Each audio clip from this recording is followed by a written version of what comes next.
Good morning, students. Today we are going to learn the remaining part of Histories, chapter number 7, Tribes, Nomads and Settled Communities.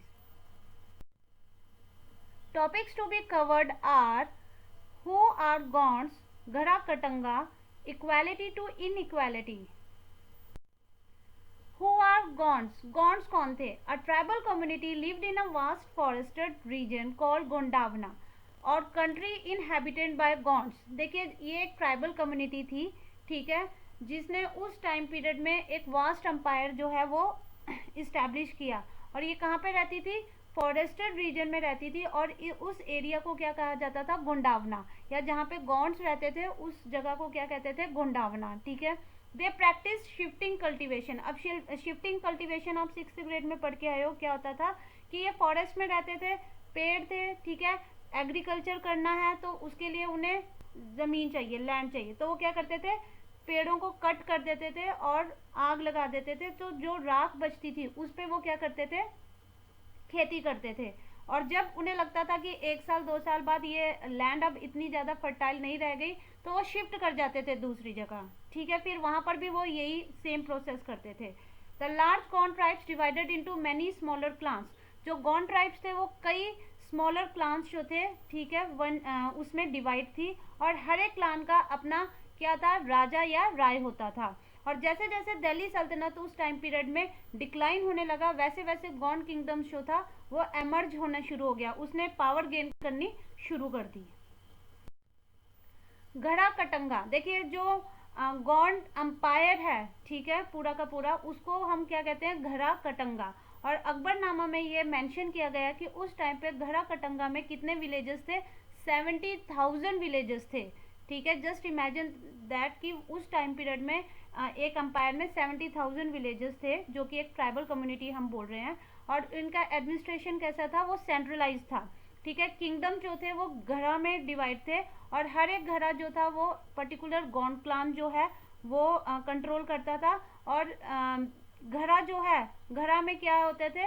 घड़ा जो है आगे further किस में divide था? मतलब 84, मतलब 84 विलेजेस. हर एक घड़ा में क्या था? 84 विलेजेस होते थे. ठीक है. और हर एक 84 जो था वो आगे किससे बना होता था? भरोट. मतलब 12 विलेजेस जो थे वो भरोट बनाते थे. ठीक है. और भरोट जो थे वो आगे 84 विलेजेस मिलके क्या बनाते थे? 84 बनाते थे. और हर एक 84 जो वो घड़ा बनाते थे और घड़ा जो था वो पूरा किंगडम बनता था. ठीक है स्टूडेंट्स. अब ये आपको मैप दिया गया है जो कि सेंट्रल इंडिया का पार्ट है. ठीक है. मध्य प्रदेश साइड जो है ये गोंडावना आपको दिखाई दे रहा है. Equality to inequality. अब देखिए गोंडावना जिस तरीके से जो गोंड पीपल जो थे वो अपने आप को अपने जो अंपायर है उसको क्या कर रहे थे? लार्ज बना रहे थे. ठीक है. एक्सटेंड कर रहे थे. वैसे वैसे उनकी जो नेचर ऑफ सोसाइटी है उसमें क्या आना शुरू हो गया? डिफरेंस शुरू हो गया. ठीक है. चेंज आना शुरू हो गया. जो गोंड जो थे वो इक्वल सोसाइटी जो थी, अब they were divided into unequal social classes. अब अनइक्वल सोशल क्लासेस में वो डिवाइड हो चुके थे. ब्राह्मण जो थे they receive land grants from the Gond raja. ठीक है. उन्हें लैंड जो थी वो as a grant, as a दान जो थी वो गॉन्ड राजा से मिलती थी, जिसकी वजह से ब्राह्मण जो थे वो उस टाइम पे काफ़ी इन्फ्लुएंशियल जो थे वो हो गए थे. ठीक है. काफ़ी पावर्स जो थी वो ब्राह्मण्स के पास भी थी. Gond chiefs wish to be recognised as Rajput. अब देखिए गॉन्ड जो थे उन्होंने अपने अंपायर जो था, ठीक है, अपना जो किंगडम था उसको बढ़ा लिया था. तो अब वो अपने आप को क्या विश करते थे? किस तरीके से पहचाने जाए? राजपूत. ठीक है. तो अमनदास जो था उस टाइम पे गॉन्ड राजा, उसने अपने आप को टाइटल दिया संग्राम शाह का.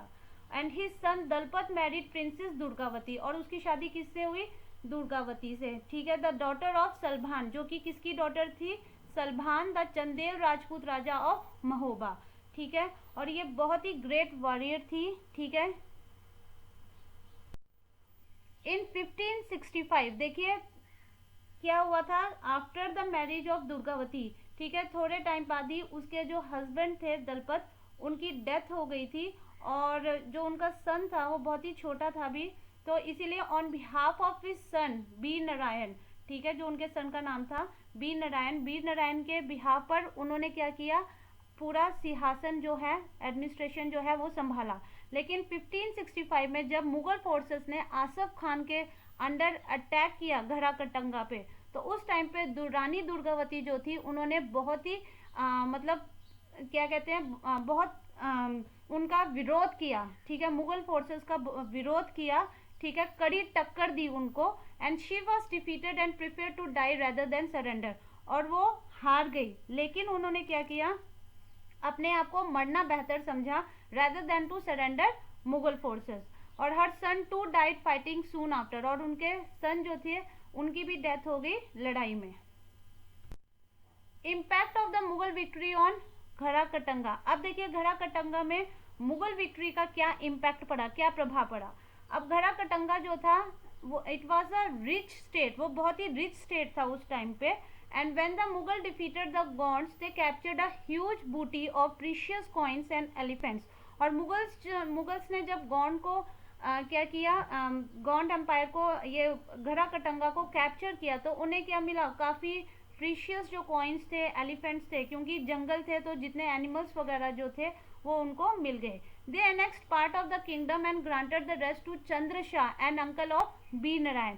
उन्होंने क्या किया, आधा पार्ट अपने पास रखा और कुछ पार्ट जो है वो किसको दे दिया, चंद्र शाह, जो कि किसके अंकल था, बी नारायण, दुर्गावती के सन के अंकल जो थे उनको दे दिया। Despite the fall of घरा Katanga, the Gond kingdom survived for some times. देखिए जैसे जैसे घरा कटंगा जो है, घरा कटंगा जब मुगल आर्मी से डिफीट हो गया था, उसके बावजूद जो ये गॉड किंगडम था वो कुछ टाइम तक सरवाइव कर रहा था।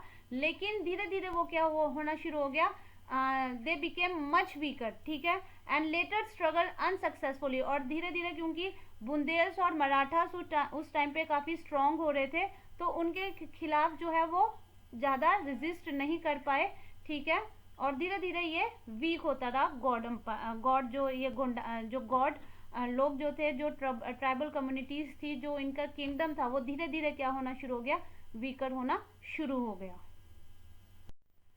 Student, this is your homework. Read page number 97, 98 and 99 from your textbook. Thank you students and have a nice day.